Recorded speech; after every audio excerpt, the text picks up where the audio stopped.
Wake up, sleepyhead. We've got a show to do. Oh, jeez. Sorry, Trish. Good afternoon and welcome to the Kerry Garden Show. Alan Finn here at Boyles of Killorglin, and I was just relaxing in these beautiful garden chairs. I could do with them out in my garden. Anyway, looks like we're doing a show on wildflowers and I better get moving. So I've gotten up off the chair because, as Trish said, we have got a garden show to do and the sun is shining and we've got lots of beautiful flowers. Trish, how are we doing? I'm very good, Alan. As you say, the show must go on and there's no time to be sitting down. I could be just relaxing, but it's a bank holiday weekend, Trish. You know, we have to do a bit of both, but before you sit down now, Alan, we'll do a bit of work. Exactly, right. Well, that's it. Well, listen, we've got plenty of a nice long weekend. The weather is looking good and plenty of time to get out in the garden and bring some colour into it. So today we're going to talk about wildflowers. Yes. Now, these are just not quite wild as in out in the open. We're going to bring them into the garden. What do you mean really by wildflowers? Well, I suppose like that now, what we want to really do is to encourage bees into the garden. Okay. So it's how do we do that? So it's like we can plant, or even actually, sow wildflower seeds, or we could plant plants that will encourage bees and butterflies into the garden. Okay. So first of all, I suppose we always get an awful lot of questions as to what is the best way to sow wildflower seeds. Can I just scatter it down anywhere in the corner of my lawn, or what happens? So I'm going to go through that a little bit, but if you don't have time then to be sowing the seeds and you have shrub beds in the garden and you just want to encourage a bit more nature into the garden, I'll let you know then as to what plants can be planted. Because that's it, I suppose people do actually, I've actually heard it around that people just say, you know, scatter seeds around your lawn and then come the springtime the flowers will pop up, but then when you have to go and mow it, that's your problem. Yeah. You know, so it's nice to actually probably have a little area kind of cornered off for them. You exactly said it right there now, Alan, because as you say, you can't just scatter it all around the place, because you have to remember you do need part of that lawn to be nice and neat, so you need to mow that. So if you designate an area in the garden, whether it's in a shady area, you can actually get seeds for a shady area as well, or whether it's an open area in the sunshine, either or, you can do that. So just one little area. You don't need a massive area to encourage bees and butterflies into the garden, because no matter what shrubs or perennials you have, they're also drawing them in. If you've got fruit and veg, they're also drawing in your bees and your butterflies as well. So first of all then, as you said there yourself, do you sow them directly into the grass, or do you need to prepare that area?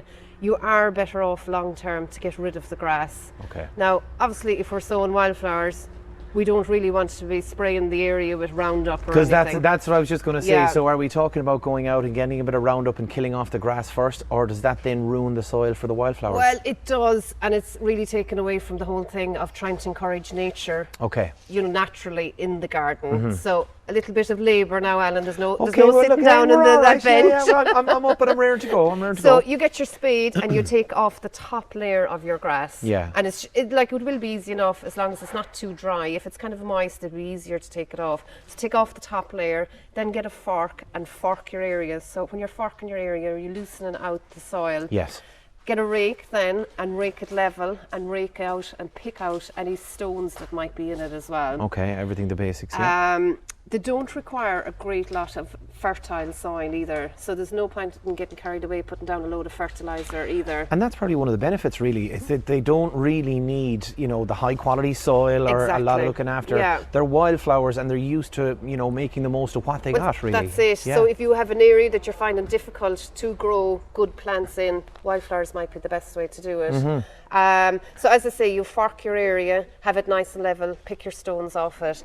Now the seed, when it comes in a box or anything like that, before you even take it out of the box, give it a good shake. Okay. Because if you can know when it settles down, when it was manufactured and put into boxes, you don't know what's on top or what's on bottom. Okay. So if you give it a shake, you're mixing the seed around then as well, so there'll be good variation of colour. And how many varieties in general would you find in some of these? There could be anything 15 to 20 varieties in the seed box itself, depending on the size of it. Yeah. Like you have another one there beside you there as well.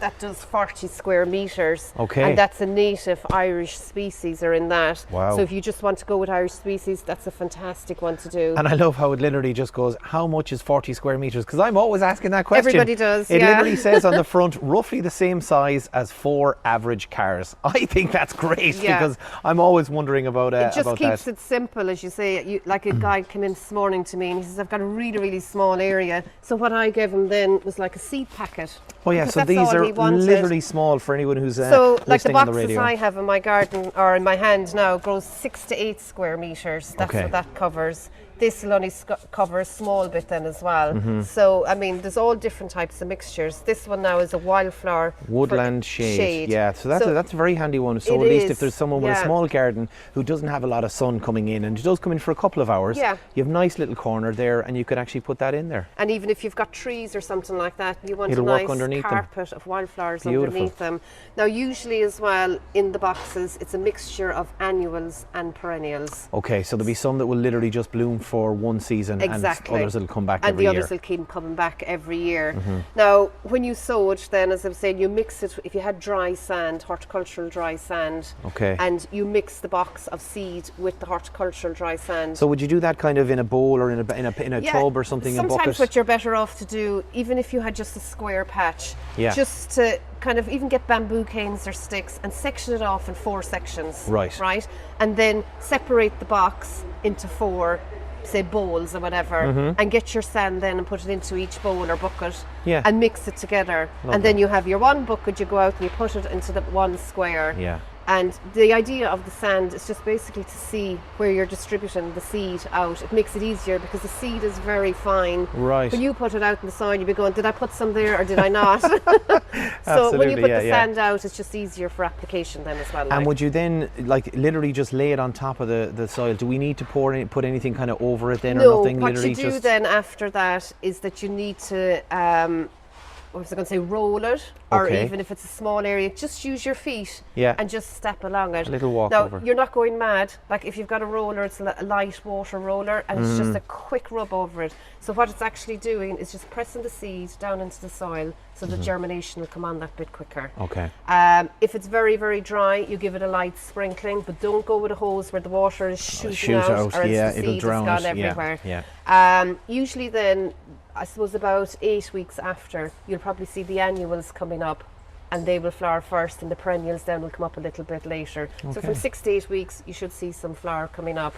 Okay. So they'd be lovely, and as I say, they Stunning. attract the bees and, And the all butterflies sizes, and the you whole know, lot. small All areas, sizes, small yeah. areas and big areas. And as I say, there's one there, if you just didn't want it every year, that you didn't want wildflowers there every year, it's a fragrant annual mix. So Okay. as we were just saying a while ago now, the annual is just for this year, and there's lovely fragrant species in that then So as well. that'll be just covering things, going, look, I'm going to do something in that part of the garden, but maybe not till next Yes, year. exactly. Let's just put something there, Yeah. lovely, beautiful And that will do colour. it fine. Excellent. And we have big, huge boxes of the wildflower seed then as well. But now Fantastic. is the best time to do it. You'd really want to be getting it in the next Now. couple of weeks. Okay. The soil is nice and warm now after the week of heat that we've had and Yeah. everything. So it's ideal Ideal time to time. do it. Okay. Yeah. Now let's talk about what else we have here, because I've got one right in front of my nose. As it turns out, we have a lot of wildflowers here that you could also just plant straight into your Straight flower into- bed. Yes. Now, like that, as I've always been saying, you might have shrub beds that have evergreen shrubs in it. The flowers that could maybe camellias that might have flowered a bit earlier. You're looking to put in a bit of colour, Yeah. as well as attracting the bees into your garden then as well. So what you have there is called a Delphinium. Now Okay. that's actually quite tall. It can grow anything up to about 3 to 4 feet high. Beautiful pink flower on it. Yeah. And the flowers open out wide, so obviously that gives Beautiful. a great versatility for the bee to actually come in as well. Get in and kind of thing. And it's funny because, like you're saying, it's pink, but the outside bud right now is purple. It's Yes, lovely. It's, yeah, it's and it very, very changes, nice. like Yeah. it's a deep It's pink lighter. opening and gets lighter as it goes Lovely, along. yeah, Now yeah. with that then as well, you'll probably need a bit of support. So whether you put a bamboo cane, or you can actually buy support systems which are, they're kind of round and they sit in around it, and the plant then is in the middle of it, Okay. and that will hold it up Yeah, then as yeah, well. yeah. Right, I've got a lovely little red one here now as well too. It's beautiful. So we've got coral bells. Coral bells, or heuchera is what I knew you were going to use that one. Yeah, the right name. But so if you wanted something low that you wanted to border off the front of your bed, that only grows to about 1.5 foot in height and the same in width, and you can see the beautiful red colouring on the flower. Lovely, with the lovely little yellow in the middle. And again, the bees love it. Oh, absolutely love it. Yeah. Fantastic. And then I have another one here then. Now, I know we would have talked about this a lot now last year because the bees are just buzzing around this. It's catmint, or Nepeta would be the right name for it. And that grows to about maybe 2.5 feet high, and the same in width as well. Flowers the whole summer, and a blue flower. Something similar to, people might look at it and say, is that a lavender? Very similar in flower to lavender, but it's actually a lot hardier than the lavender. Absolutely, and that just keeps on flowering and flowering. And that's a huge thing as well, especially for the county, you know, for the type of weather we get, you know, if you're by the coast or anything like that, it can take a lot of as a lot you of say, the weather. beside the coast, if you kind of rub that leaf, it's kind of a furry leaf. Yeah. So it stops I always say that the it even looks a little nettle-like. Nettle, it does, but like last year when we saw the amount of bees that flock to that, and is just amazing. If you're in a kind of a windy spot as well, you know, it kind of flows with the wind. Yeah, it's lovely. So it doesn't break or anything like that as well. Yeah, fabulous. Now another one I have here as well is a great seaside plant. It's a beach aster. Okay. Or a Aragon sea breeze. Now that is absolutely fabulous. It's low growing. Okay. Goes to about 1 foot in height and 1 foot in width. It's a pink flower with a big huge yellow centre to it, and it's quite open then as well, so the bees have they can just dive into it as such, and but it looks lovely. And it looks so, you can tell it's hardy because it's all so tightly knit. Exactly. You know, that's a real thing that's going to stay. A lot of people now even grow that if they've got a stone wall or something and they want something to grow on the top of it, it'll flow way down over the stone wall then as well. Or as I say, you can do it in the front of beds and they'll come along nicely. Now, from going from hardy, we also have a dianthus there as well too, don't we? Yeah, that was important as well to get fragrance into the garden as well, and the dianthus always have a lovely fragrance on it. This is the larger one. I think a couple of weeks ago we might have been showing the small little dianthus. Dwarf ones, yeah. So this one is tall, meaning it grows to about 12 to 18 inches high, and the same in width as well. One bud is out, one beautiful white bud, and the rest of them are ready to come. They're ready to pop out, and we have them in pinks and we have them in reds as well. Beautiful. A nice sunny area for them would be lovely. Or even if you've got a pot in the garden, and you can put it in the centre of the pot and put your bedding plants then around it as well. Any low kind of plants all around it, and that'll flower. And also as well, we also have shrubs that encourage the bees. Okay. Again, now this one is a hebe is the name of it. Ah, I love my hebes. And it's like you can see that lovely. Now it's lovely purple foliage on it, and the flower then is purple on it as well. Yeah. Will the leaves get lighter green as the season goes on, or do they stay that dark? No, this particular one, we do have varieties that actually just have the green leaf on it, and we have ones with kind of... There's variegated ones as well. That's it. And they all have either the purple or the pink flowers on it. Beautiful. This is evergreen then as well, so it means it keeps its leaf all year round, and it's an excellent seaside plant. Now when I say they're seaside plants, that doesn't mean you can't plant them in anywhere else. The middle of Killarney or something. Exactly, you can plant them anywhere, but they just will tolerate. Again, the leaf and that, when it gets a bit older, it gets a bit leathery. So again, that stops the sol spray from burning it. But they are so hardy and they're beautiful, and the only thing is, don't put them in a very wet spot. Okay. That would be the main thing for that. Yeah, and would that'd kind of go across the board here, really, It would, Trish? really. You know, when we were talking about the seeds in the sand, even all these other Nepetas and stuff, is to obviously try and have them like that. Now, if your soil is kind of heavy, just loosen it up, put a bit of sand in with it, or a bit of grit in with it. Even raise the plants, we were saying before, if your soil is very wet, just raise your bed up a little bit, so that it's not sitting in water. Or sometimes what I say to people is, dig your hole, put gravel in the bottom of it, plant your plant, then put in your soil around it, so that the feet of the plant is not are actually sitting in the water, because it'll always naturally drained off. Great. So that's it. And you also have, I know we had a programme there earlier on heathers, but they are absolutely fantastic. The Queen Bee. The Queen Bee, and they're brilliant. Darley Dale, excellent. Now as well, Trish, you also have a few of our little bulbs and stuff, because that's right. Would it be kind of another still an ideal good time to get them in, last chance? Yeah, like that now. It's coming to the end of the season to be planting them, but you can still plant them, and it's a cheap way of doing it rather than buying the plants. You can actually plant the bulbs in yourself. You can start them off in pots if you want, but I'd say this time of the year you can actually just plant them directly into the ground. Well, thankfully now as well, you know, the frost is kind of, it Hopefully, seems to be, yeah, nice and light. We might just give it another couple of weeks. But exactly. I was out to the garden shed this morning now, and I have a few of these actually in pots.